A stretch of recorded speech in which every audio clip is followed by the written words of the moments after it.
Welcome, Chamber members, to our second Chamber conversation with the members of the Frederick County Legislative Delegation.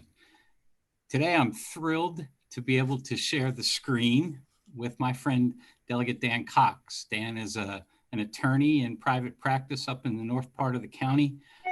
And in addition to his work in the legislature, Dan is a fierce defender of his clients through his law practice. So Dan, we're thrilled that you could take some time to join us today. It's certainly been an interesting time. Interesting for our business members who've struggled during this pandemic with being closed or having to find alternative ways to operate commerce. And this is something that I know you are deeply and personally invested in. You and I have talked on a couple of occasions about your concerns with the exercise of emergency powers by the executive. And that makes sense because you are a member of the legislative branch of our state government. So I'd love for you, if you could, to kind of talk a little bit about your concerns, what steps you've tried to take to advocate on behalf of businesses, not just in District 4 or in Frederick County, but across the state of Maryland.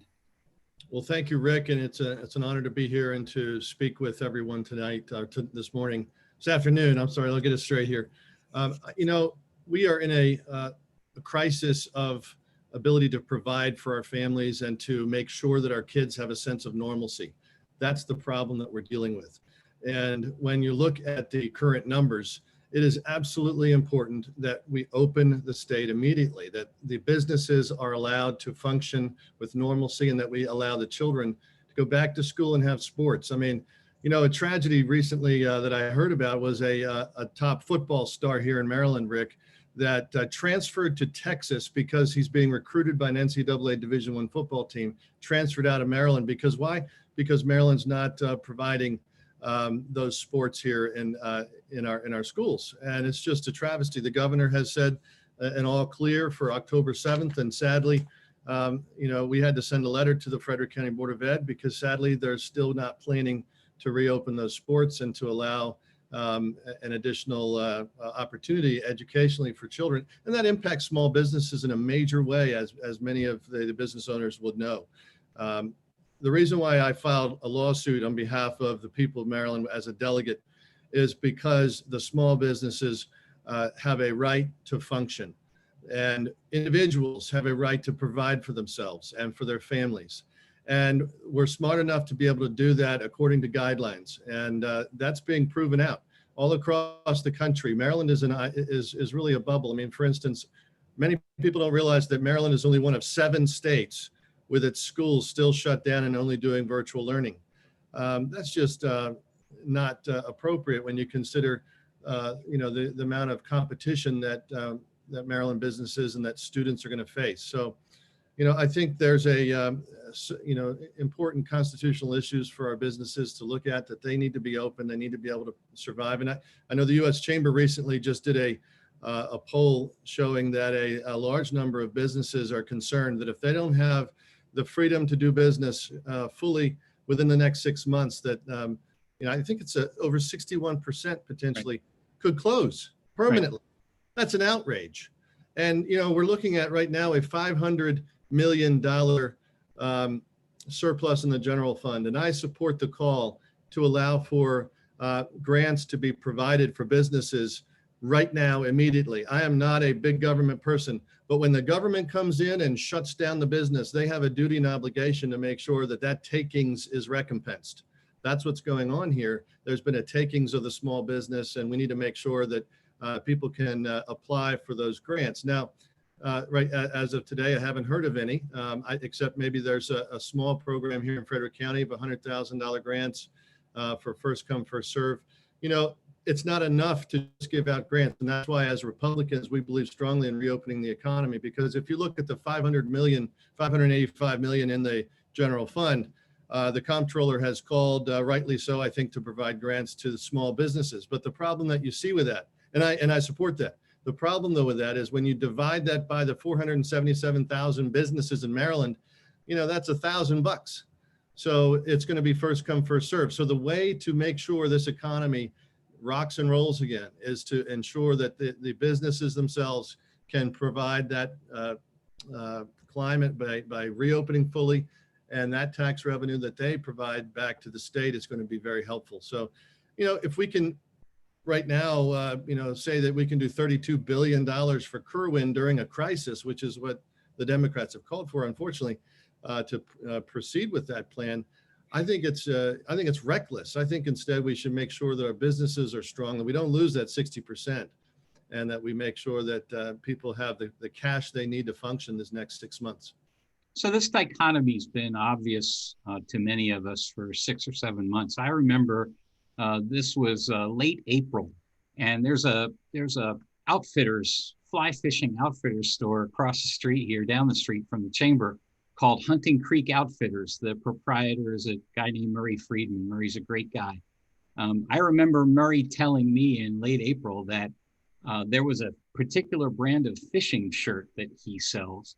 He was not allowed to be open, so he could not sell his fishing shirt, but you could buy the exact same brand of fishing shirt at Sam's Club, which was open throughout the pandemic. I'm in the position to have to try to explain these dichotomies to businesses. And frankly, as you and I have discussed previously, there is no rational explanation for the dichotomous approach that has been taken since March. Exactly, Rick. And, it's a shock. And that's why I took the lawsuit forward, and, within days of filing the suit. And by the way, it's still pending in the U.S. District Court. So we'll see how that proceeds. We have a new Supreme Court justice coming in likely within the next 30 days. I'm hopeful that we're going to be able to provide some relief. But within days of filing that, demonstrating these kinds of inequities, thankfully, the governor began to try to correct some of that, and slowly began to reopen in certain parts of the state and provide a little more, equity. Unfortunately, it's not been fast enough. I mean, we've got to get these businesses open, and you're absolutely correct. I recently spoke with a great gentleman and owner of a limousine company right here in Frederick, and he reports that if the restrictions aren't taken off of the business within the next 6 months, they don't know how they're going to survive, because most of their entire product has been providing services during this period of the summer, and the proms and then the business meetings have completely gone to the wayside. Everything has decimated their industry, and at the end of the day, they're left with wondering how are they going to be able to function. And that's a reflection, just like you said, of the majority of these stores. When you can go to a big box store and you can buy everything and it's permitted.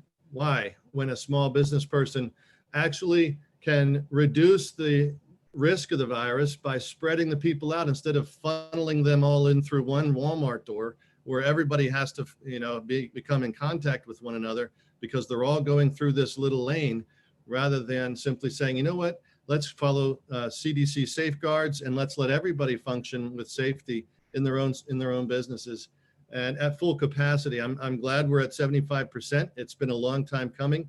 We fought very hard to get those restaurants open immediately, and bit by bit, we've been able to fight to get them open. I mean, there was talk, you might recall, Rick, that the restaurants and bars would be shut down until next year. That was back in May when we filed suit. So we're doing better than what was projected, but we're still not enough. I mean, a lot of restaurants and bars can't function at 50% capacity and 75%. So I urge the Frederick County executive to move the bars to full 100% and the restaurants to 100%. And we're going to keep fighting for that.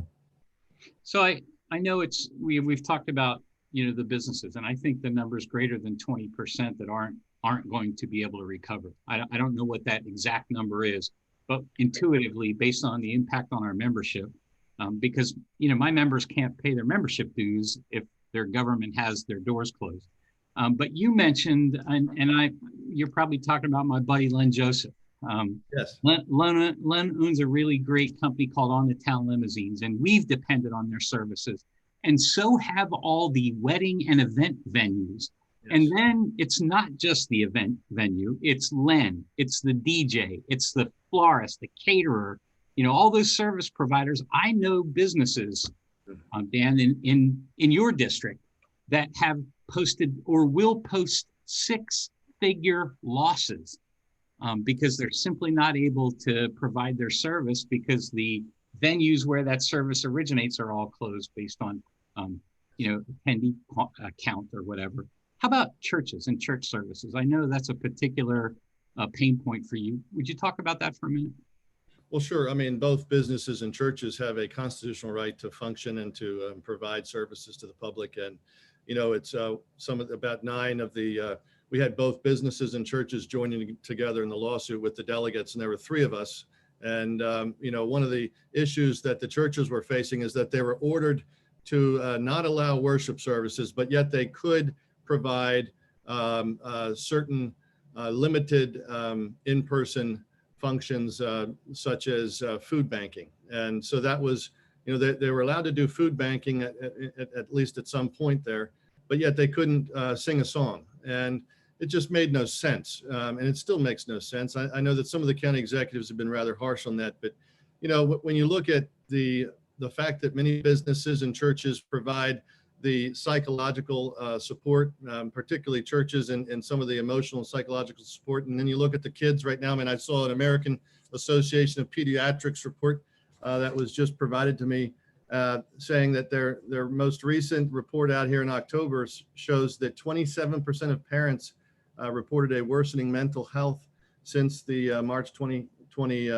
shutdowns and lockdowns started, and 14% of students. And when you look at the drastic rise in opioid deaths, I saw that the lieutenant governor announced that somewhere between 10 and 13% spike in opioid and other overdose deaths have occurred just since the lockdown started. So we see these issues directly connect to the need of society to be able to function, to be able to have the opportunity to worship, to be able to have the opportunity to provide for their families. This is basic life. This is what our Constitution was made for. And when you look at the just the broad sweep of the orders, it's just unconscionable. I mean, for one of the examples that we put in the lawsuit included the fact that you could literally go into a big box store and you could walk down the aisles and you could even sing a song. There could be 900 people in the store playing, and they play music over the loudspeaker, but you couldn't go into a mom and pop shop under penalty of $5,000 fines. I mean, everybody knows this. It was just improper, overreaching. We're moving in the right direction now. The positive viewpoint, I think, is that when you look at the other states that did not lock down and they bent the curve just fine, they're doing well economically. And I think that's created an impetus for states like Florida and Texas to begin to realize that they should have, probably stayed open and reopened quickly. And hopefully that'll pressure, Maryland and our governor to do the same. I think it has in some respects. I think we have a long way to go, but I think we need to move in that direction, and it needs to be now. And I'm fighting for that. And I think one of the keys, as you mentioned, is, just the ability for the parents to be able to have access to the resources. Like, and maybe you didn't mention this, but I know that parents that I'm hearing from as my constituents are saying, look, when you shut down the athletic programs, when you shut down the schools, they can't go to work, and that reduces their production. They can't even run a business very well. They have to take their children to their business sometimes. And then you hear of these amazing stories where they have childcare facilities in the school the kid's supposed to be attending. And sometimes even charging for that above and beyond.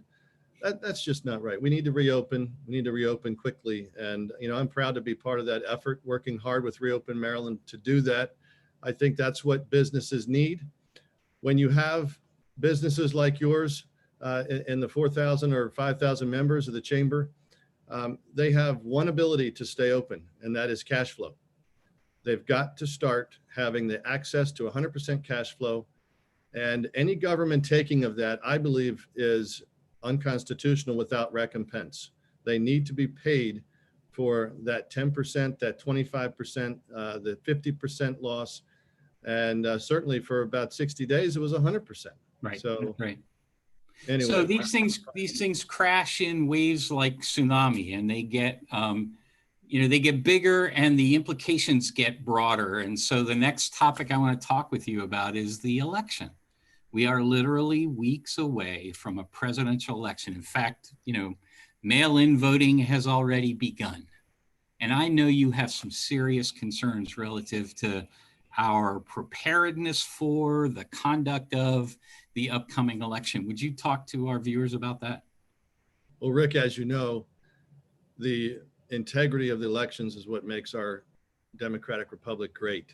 And when you see the opportunity that exists during this virus crisis to possibly do ballot harvesting, to separate the envelopes from the mail-in ballots so that you don't know when the ballot was cast, so that this November 3rd deadline, which is constitutional, becomes weeks and weeks afterwards to know what ballots were cast by whom, and then the cross-checking is going to be enormous.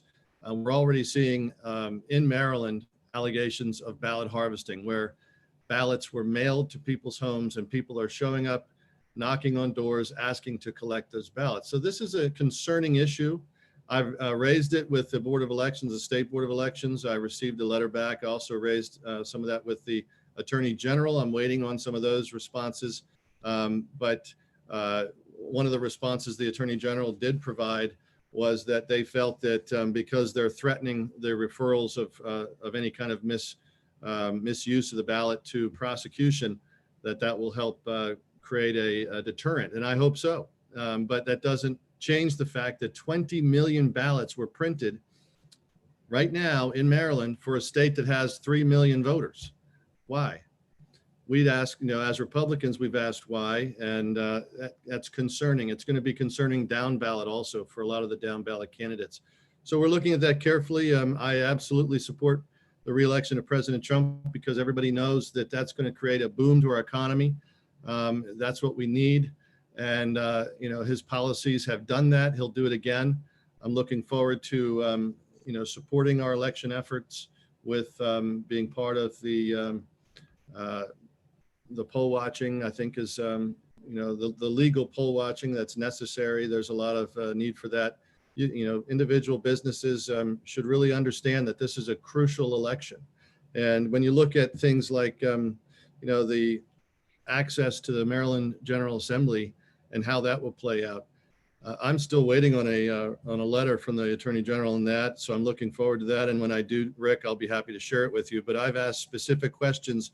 How is it that the Constitution mandates that the doors of the Maryland General Assembly shall remain open at all times that the Assembly is in session? How is it that they're planning or potentially planning to continue the limit of access like they did last session? And as you remember, for several weeks, we were behind closed doors. I had to walk out of my committee at one point because they weren't even live streaming the votes. And thankfully, my chairman agreed with me.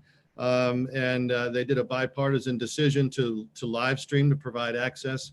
So I was able to go back in my committee at that point because I wasn't going to participate in excluding my constituents from seeing what was going on. These are crucial issues. And, I think that needs to be looked at very carefully. And as we see in Maryland, I think about 16 business associations along with the chambers joined together with a letter saying, we have to have access to the Maryland General Assembly. You can't exclude us. That's right. The constitutional right that all the constituents have. Yeah, for 8.5 years, I'll never forget the people that would drive to Annapolis, 4-hour drive to get there 3 minutes in front of a committee. And to deny a Marylander that just feels like extra constitutional. We're working outside the four sides of the page when things like that happen. So that segues into the next compelling question. So normally you wouldn't go back until the second Wednesday in January. Do you feel like there should be an opportunity for a special session, particularly with the pandemic impacts on businesses and the need to accelerate, the ability to compensate some of these business owners for their losses? In that narrow sense, absolutely, yes. The problem is that when it's been discussed politically, it becomes a huge hotball issue, looking at trying to defund the police. I mean, that's outrageous. We need to protect the police because they protect our businesses from getting the glass shattered on during these protests. And we've got to stand with the blue. I strongly support our police departments. So I will not participate in anything that seeks to defund them. We're looking at that very carefully to make sure that doesn't pass this year. And I don't want to have a special session where, the far left attempts to do that, because it will hurt small business and families. But you're absolutely right. We should be. We are the check and balance of the executive. We are the statutory and constitutional authority to look at emergency powers and the extent and the nature. And, the statute says it very clearly that it should not extend beyond 30 days. And if so, the governor is supposed to certify those reasons. Now, I don't think it's sufficient how that's proceeded. I think we need to have a better review of that. I think a lot of my colleagues agree. And I think that we need to look very carefully at making sure that businesses are recompensed for having their capital, taken by these shutdowns. And we can debate the politics back and forth over whether or not there should have been a 14-day shutdown to flatten the curve as we were promised. But those promises have been long broken. And we're now at I think it's over 200 days. I have to go back and check. I've lost count. And it's just beyond the norm. It's not in any way supported by science. In fact, we've got science showing that it hurts. There's a New York Times article out this week saying that the shutdowns actually hurt not only people, but the economy worse than if they had stayed open. So I think when you look at all that, I think it's important that the legislature looks at these things, and that the balance of power is checked. How that happens between now and January is a real question, because I don't see, with the Speaker of the House and the President of the Senate calling for no special session, I don't see even a narrow review of the emergency powers being permitted or allowed by the Speaker of the House. So that has its positive benefits for business as well as its negatives, with the sense that we are kind of stuck. But I think what needs to happen is the membership of the chamber and businesses and parents need to make their voices heard. No one should be afraid of repercussions from any government official. This is why we have representative government, and they should all speak up, make their voices heard, and make it clear that they need to be able to open and function and go back to normal. And it needs to happen now and not after the first of the year. So you lifted the veil for a little bit while you were talking on issues that are going to flop down on your work desk in the Judiciary Committee hearing room. And one of them is broadly defined. I think they're avoiding the specifics, but broadly defined by majority party members in Montgomery County and Baltimore City and Prince George's County under the rubric of police reform. So, we know that's going to be on the plate and on your work desk, as I said, in Judiciary. What are some other issues that you're thinking are going to come down when you do reconvene in January? Well, obviously, those public safety issues. I actually sit on the public safety subcommittee there in the Judiciary Committee, and we're going to fight very hard for the protection of small businesses and families. Some of the other issues that we're already dealing with is the emergency powers, and whether or not you can literally take 50% of a business's income for extended periods of time. I think we're going to have that debate. I have legislation currently being drafted on that issue. And it's essential that we look at all businesses as essential, because they are essential to the provision and to the economy of not only that individual, but to the entire community. There's nobody that's not essential in that role. And then when you look also at some of the other issues that are important that I'm working on, and I know that our team is working on, not only in the Judiciary Committee regarding holding the line on taxes, regarding new roads.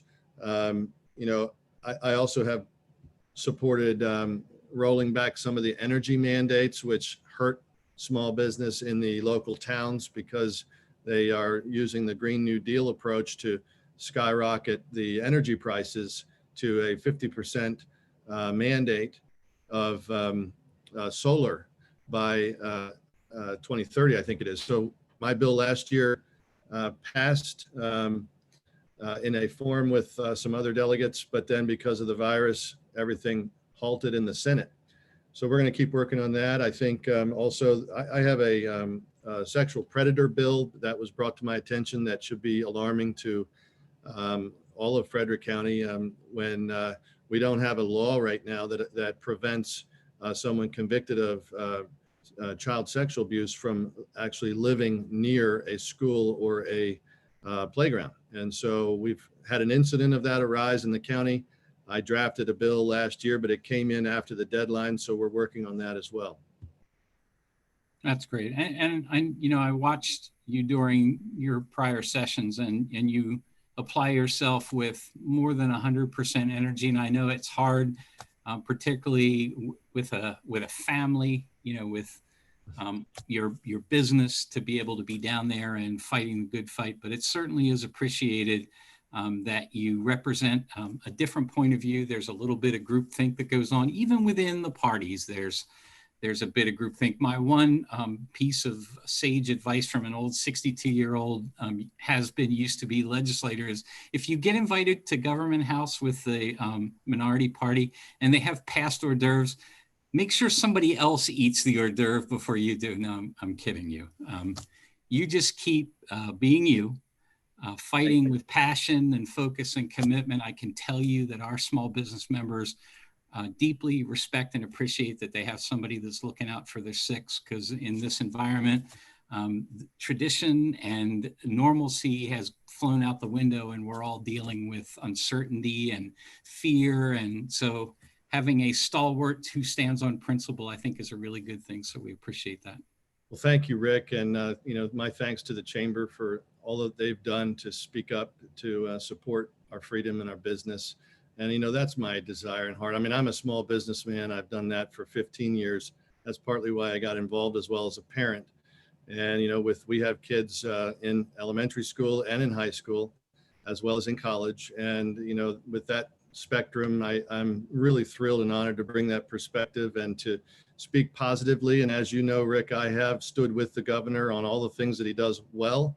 I will continue to do that. But that doesn't mean that we can't agree to disagree, even strongly sometimes, on some of the policy issues that are absolutely decimating to all corners of our society. And, I'm very happy to, and I promised this when I was elected, as you did, I'm sure, that I'm here for all citizens. I'm not here for any party.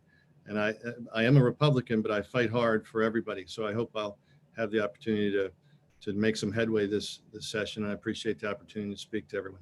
I'll look forward to coming down and seeing you during session. It's always a fun environment to be. So I'll look forward to seeing you then. And thanks a lot. We really appreciate you.